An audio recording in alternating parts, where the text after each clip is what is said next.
No Cerrado tem piqui, Jatobacanga, Itacajuí, Araticumanga, Buriti. No Cerrado tem também Bacupari.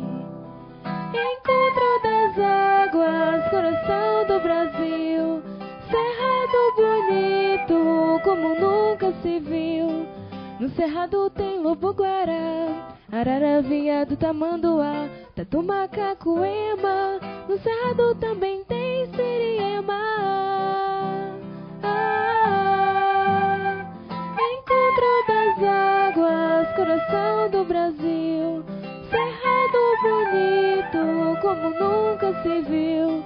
No Cerrado tem piqui, Jatobacanga, Itacajuí, Araticumanga, Buriti. No Cerrado tem também Bacupari. Olá! Aprofundar os conhecimentos relacionando 2 ou mais componentes curriculares. Isso é interdisciplinaridade. Hoje, o Caderno Educação discute esse assunto e mostra como projetos que integram as diferentes áreas do conhecimento podem dar bons resultados. Conheça o talento de um garoto com síndrome de Asperger e aprecie um chá artístico-cultural.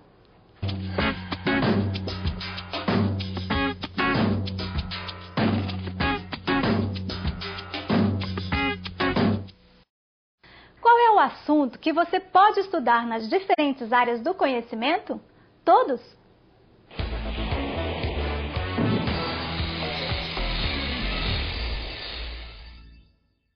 Interdisciplinaridade. Português é uma coisa que a gente estuda em outras matérias, né? A gente estuda em geografia, história, matemática. Interdisciplinaridade. Eu acho que assim, na geografia envolve a sociologia, acho que até mesmo a filosofia também faz parte. Acho que essas duas, a sociologia e a filosofia, que tem a ver. Acho que a disciplina uma complementa a outra. Acho que sempre tem um assunto que você complementa em outra disciplina. Nem sempre um assunto você estuda só em uma disciplina, você sempre estuda mais de uma. Interdisciplinaridade tem vários significados, mas todos esses significados do termo têm em comum a necessidade de um trabalho coletivo, de um trabalho que vai além do espaço escolar e que vai também além da justaposição de disciplinas em torno de um tema. Por exemplo, água. E aí o professor de sociologia dá a sua contribuição, o professor de matemática, o professor de física, ou seja, você junta conteúdos de várias disciplinas em torno daquele tema. A interdisciplinaridade vai além disso, ela se desenvolve em torno de um projeto, né, dentro da escola. A cultura em toda a sua diversidade expressada na arte. É o chá artístico-cultural do Centro de Ensino Médio 10 de Ceilândia. Nos corredores da escola, a agitação é total. Vai começar mais uma edição do Chá Artístico-Cultural. No palco improvisado na sala de aula, a equipe de produção acerta os últimos detalhes. É hora de ajustar o cenário, o vestuário e se concentrar para as apresentações.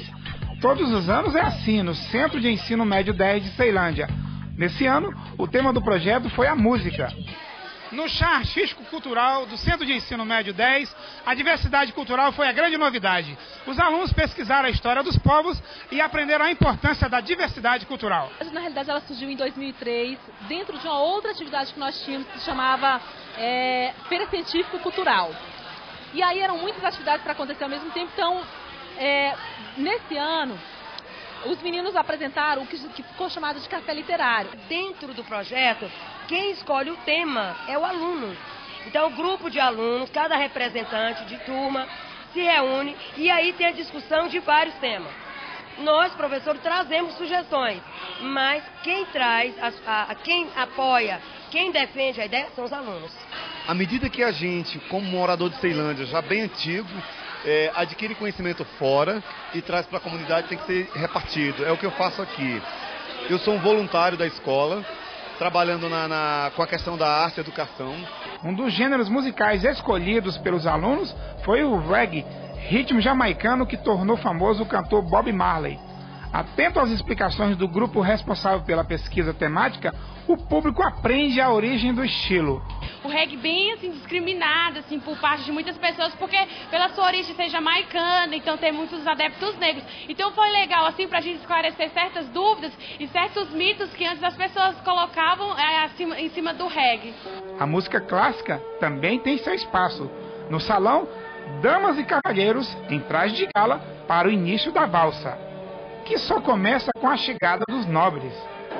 Vossa Majestade, o Rei e a Rainha.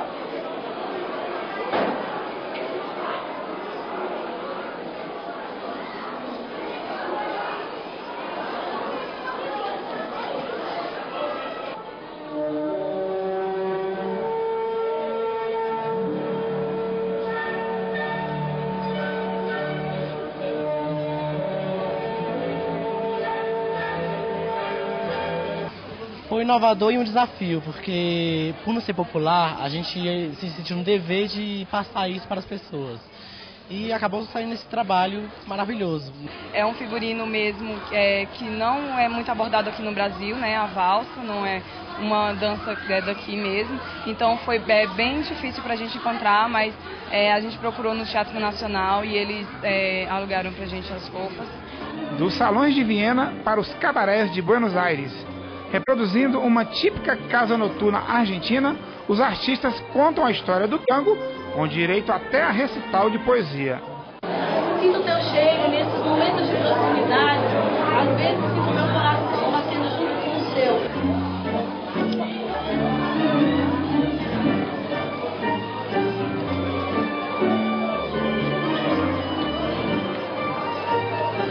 Antigamente ele era dançado só por homens ou as prostitutas aceitavam dançar com eles.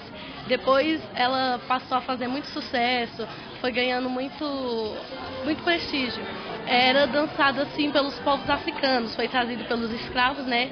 E o tango ele veio de tambor, né? Aí depois foi mudando até chegar no tango. No chá artístico-cultural, os gêneros erudito e popular se misturam e os estudantes descobrem a riqueza da cultura mundial. A valorização da identidade nacional é uma das maiores preocupações dos organizadores. Por isso, a canção sertaneja não poderia ficar de fora. Leve esse couro de boi que acabei de curtir para servir de coberta aonde o Senhor dormir. O universo brega também tem seu espaço. A nostalgia tomou conta de pais de alunos e professores que reviveram os bons tempos do Cassino do Chacrinha, programa interpretado de forma bem criativa pelos estudantes. Revivendo o show de calouros mais famoso da TV brasileira, eles homenagearam o comediante Abelardo Barbosa, já falecido. E quem não agradou jurados levou o troféu abacaxi. Da irreverência de Reginaldo Rossi à sensualidade da cantora Gretchen, passando pelo palhaço Tiririca, os artistas bregas deram um show de animação.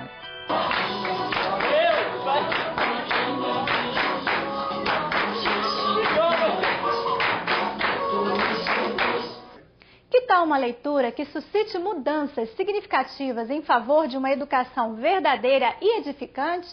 Educação que preserve no ser humano a capacidade de sonhar, de criar, de transformar e de se realizar. Tudo isso na dica de hoje.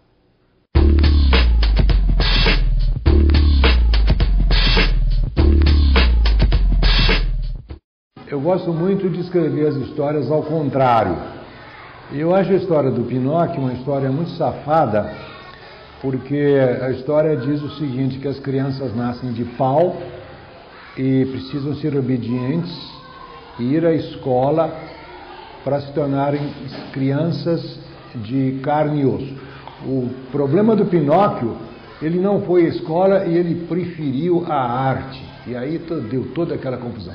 Então eu resolvi escrever Pinóquio ao contrário, que é a história de um menino que nasceu de carne e osso e depois de passar pela escola ficou de pau. Isso acontece com muitas pessoas, sabe? As crianças são criativas e frequentemente nas escolas elas deixam de ser criativas. Fotografias, caminhadas, pesquisa de campo e muito aprendizado. Essa é a rotina do projeto Revivendo Êxodos do Colégio Setor Leste. Um rápido olhar para essas fotografias pode dar a impressão que são apenas fotos corriqueiras da nossa capital. Porém, essa exposição fotográfica é o resultado de um valioso trabalho pedagógico. É o projeto Revivendo Êxodos, do Centro de Ensino Médio Setor Leste. O projeto surgiu em 2001, a partir de uma exposição que nós vimos do Sebastião Salgado, né, aquela exposição Êxodos. Então fomos à exposição onde eu sugeri que nós fizéssemos um trabalho a partir da exposição do Sebastião Salgado. O projeto teve início nas disciplinas da área de Ciências Humanas. Hoje integra as demais áreas do conhecimento e está em sua 4ª edição. O Revivendo Êxodos propõe importantes mudanças no ensino e na aprendizagem. Vi que eles estão muito emocionados, né, em ver que a professora também troca a maneira de dar aula. Então sai de uma sala de aula rigorosa, que eu sou extremamente rigorosa, para uma sala de aula mais ampla. Então é espaço, é ar, é livre, uma coisa muito livre em relação à temática. Mudou da maneira que eu consigo buscar nos lugares onde a gente vai passando a questão de valores, cultura, identidade, ética. A gente trabalha com a formação do cidadão ali na prática, aprendendo a respeitar as diferenças, né? E buscando a identidade que acaba que eles se descobrem também. O projeto é dividido em etapas. A cada etapa, os alunos aprendem a utilizar metodologias científicas de estudo, pesquisa e comunicação. Os 2 primeiros bimestres a gente tem o portfólio e o boletim informativo. Nesse portfólio a gente apresenta os nossos dados, as pesquisas sobre as regiões, sobre os temas como ciência e tecnologia, qualidade de vida, saúde. Com o boletim informativo, que é uma espécie de jornal que sintetiza o que a gente está colocando no portfólio, as principais reportagens que a gente procura em várias fontes, como internet, jornal, revista, pesquisa de campo. A monografia é a 3ª etapa do projeto, que contém todas as pesquisas que fizemos dentro dessa monografia. No 3º e 4º bimestres, acontece a caminhada e o estudo de campo por meio da fotografia. Nesse momento, os alunos aplicam os conhecimentos adquiridos no portfólio, no boletim informativo e na monografia. Na caminhada, a integração das disciplinas torna-se evidente. Na caminhada, a gente caminha na parte da manhã e na tarde a gente descansa e tem uma palestra também, que é uma forma de aula também. A gente está aprendendo também, aprendendo com a comunidade, aprendendo com a cultura de uma determinada região, né? Que é uma forma de conhecimento para a gente que tem um valor significado muito grande também. A caminhada refaz os passos da Missão Cruz. A missão foi instituída em 1891 para pesquisar e delimitar a área onde deveria se estabelecer a futura capital do Brasil.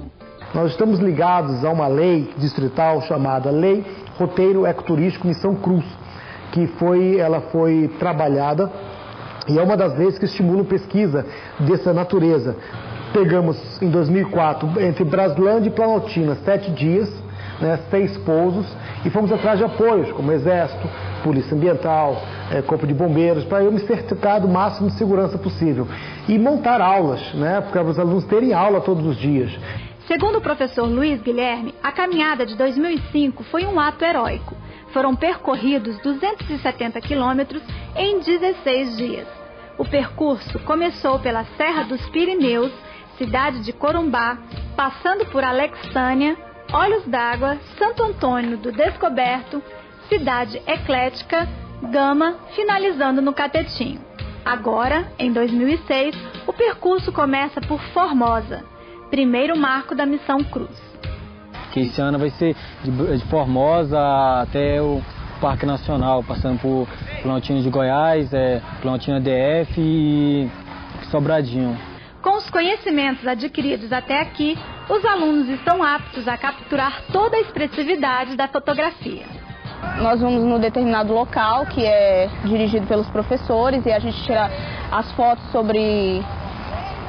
de várias formas, tira das pessoas, tira dos lugares, sempre tentando visar a sociedade daquela determinada região, a cultura, como é tanto o clima, o relevo, de todas essas formas.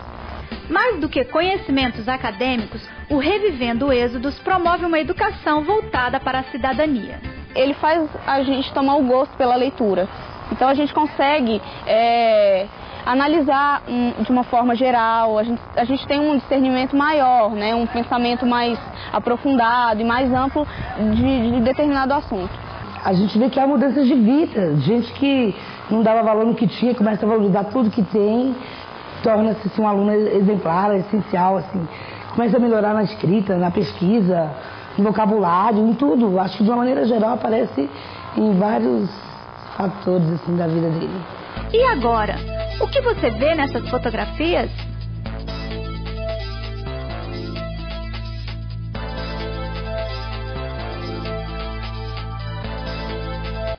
A superação por meio do talento artístico.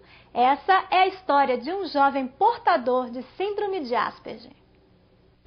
Ele desenha, faz esculturas, toca teclado e também canta. Tudo isso com muito talento. Nosso artista é Vinícius de Souza Ferreira, de 18 anos, que cursa a 6ª série na rede pública de ensino.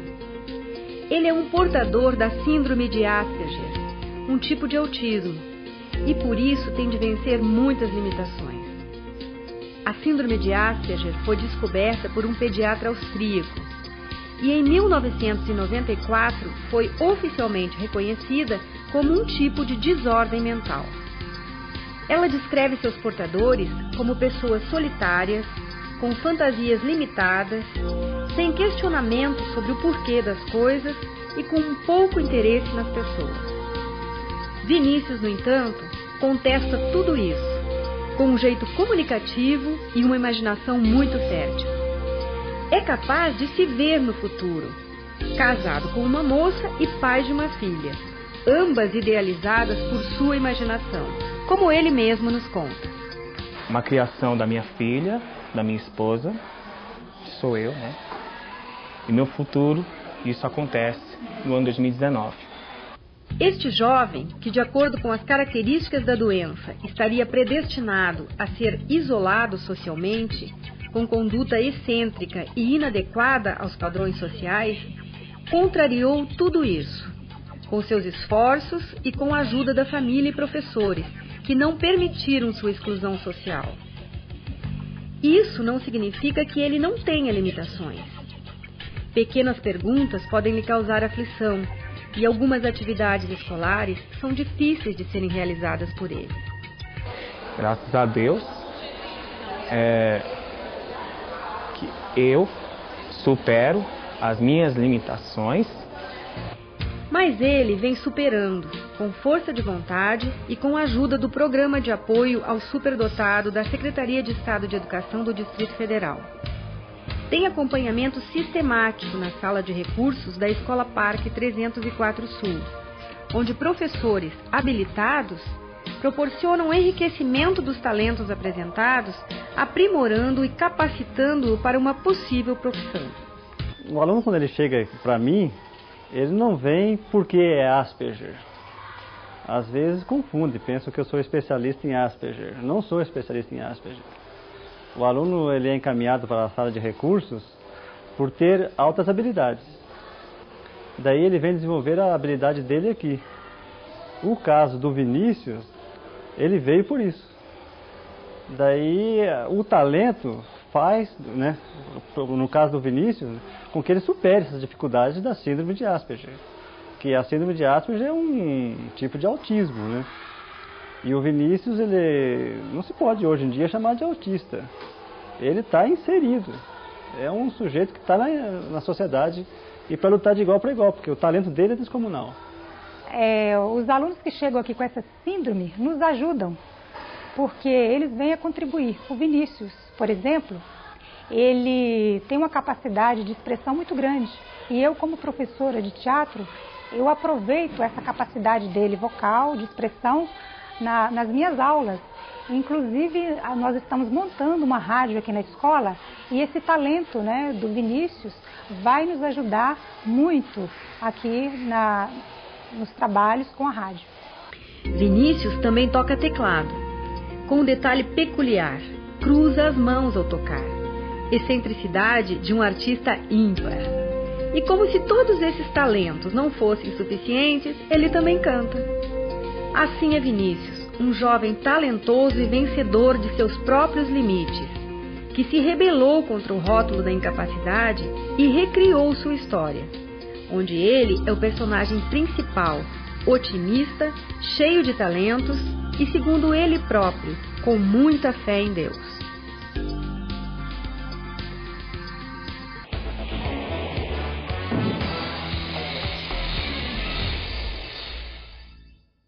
Bem, assim, a geografia, né, que está se expandindo bastante, e as atualidades que está acontecendo no mundo em geral, né? Interdisciplinaridade. O português, eu acho que é porque tem muito redação, né, já puxa português é essa matéria. A interdisciplinaridade, ela surge como a necessidade das escolas, dos professores, no século XX, ou seja, no século passado. Numa resposta à fragmentação do conhecimento que aconteceu no século XVIII e século XIX em função da Revolução Industrial, que separou as coisas, né? Separou os conteúdos, né? Sociologia da educação, sociologia do trabalho, matemática financeira, matemática industrial, vários tipos de separações que de alguma forma inviabilizavam o trabalho pedagógico. Então ela surge em resposta a essa fragmentação. O que é realidade? De que forma a mente interfere no organismo? A rotina impede um olhar mais amplo sobre as possibilidades que nos cercam? Essas e outras questões são discutidas por diversos especialistas na Dica de Cinema.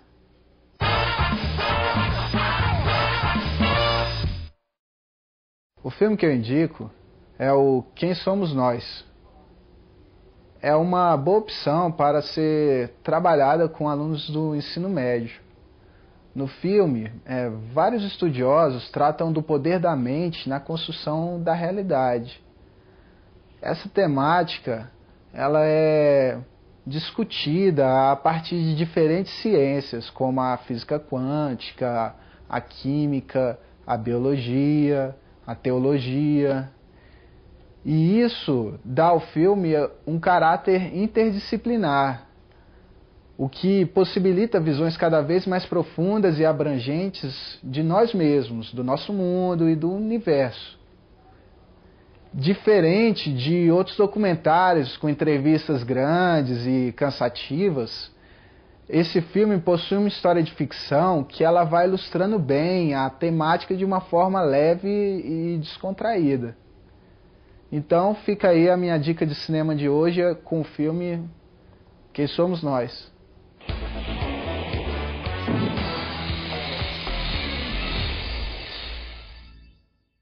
Interdisciplinaridade. Não entendi a sua pergunta. Matemática, por exemplo, você usa na física, às vezes você usa na química.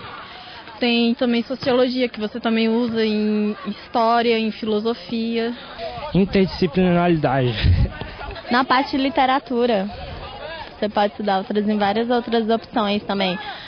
Além dos ganhos relativos ao aprendizado do aluno, né, eu trabalho numa escola onde ela teve um bom resultado no exame que o MEC fez, né? E nesse exame ela esteve entre as maiores escolas de Brasília, a Escola Classe 64 de Ceilândia. E a gente identificou que um dos motivos disso foi o trabalho interdisciplinar e contextualizado. Uma coisa que é importante ressaltar é que hoje se fala interdisciplinaridade e contextualização. São duas coisas que estão juntas. Então tem esse ganho pedagógico. E também tem um ganho do ponto de vista do trabalho do professor. Eu trabalho em outra escola que nós fazemos atividades coletivas, provas coletivas, então nós temos menos trabalho na hora de corrigir tarefas, elaborar provas, propor atividades, porque tudo é feito coletivamente. Interdisciplinaridade é uma expressão muito usada nas escolas. Você sabe o que significa? Os avanços tecnológicos e científicos das últimas décadas tornam o conhecimento cada vez mais especializado. Se por um lado os avanços trazem benefícios à sociedade, por outro criam uma rígida fronteira entre as disciplinas, compartimentando o conhecimento. Superar essa fragmentação é um dos grandes desafios da educação contemporânea. A interdisciplinaridade é um eficiente instrumento pedagógico para integrar os diferentes conhecimentos disciplinares. Na verdade, as disciplinas elas são muito organizadas na forma das gavetas, a gente fica lá falando com a gente mesmo.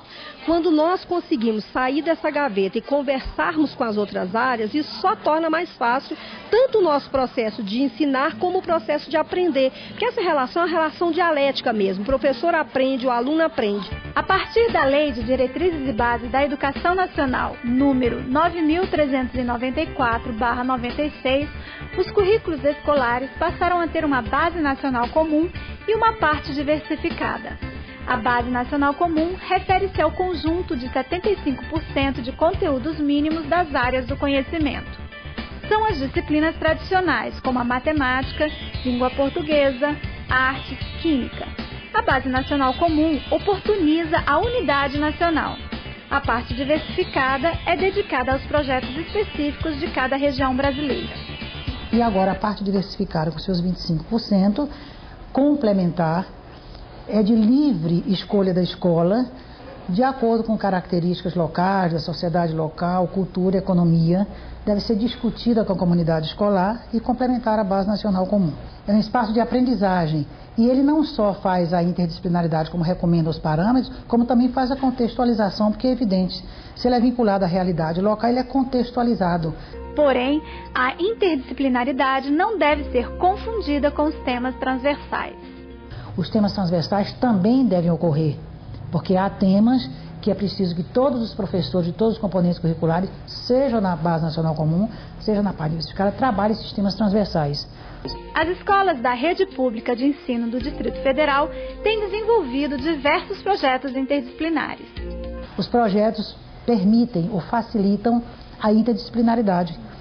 Você pode ter um projeto que você tenha física, história e arte no mesmo projeto, ligado à base nacional comum.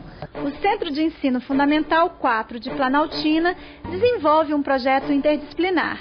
É o Parque Recreativo Sucupira e as Memórias do Cerrado.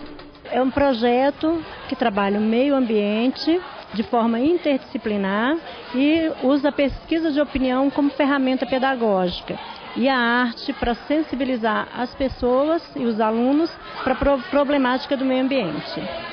No projeto, é o Cerrado que promove a integração de disciplinas aparentemente antagônicas como a matemática, o teatro, a língua estrangeira moderna e as artes visuais.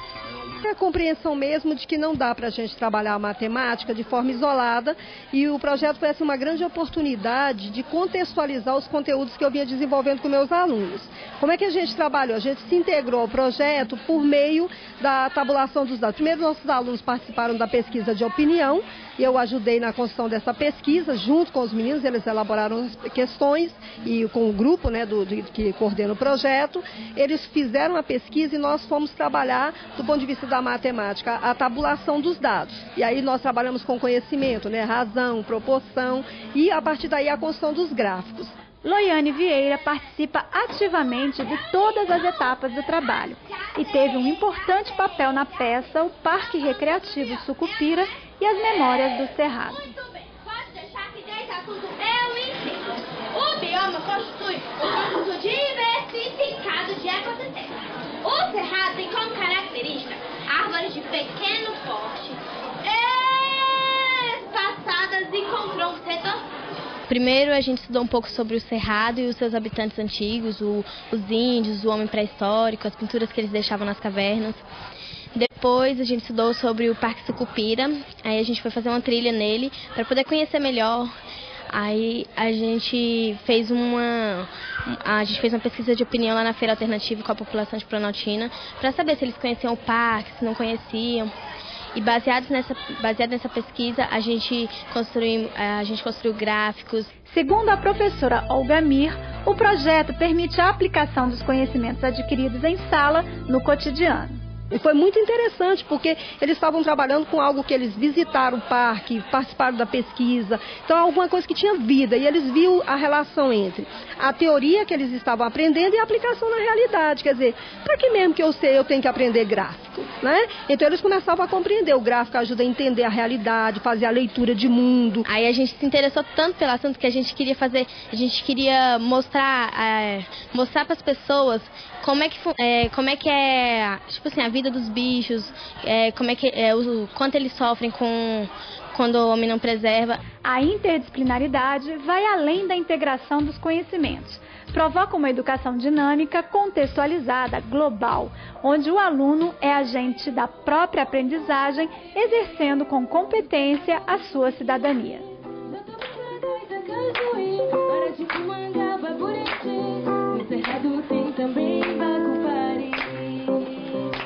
O Caderno Educação fica por aqui. Você pode dar sua sugestão pelo telefone 3901-6800 ou pelo e-mail canal.educação@se.df.gov.br. Tchau e até o próximo programa.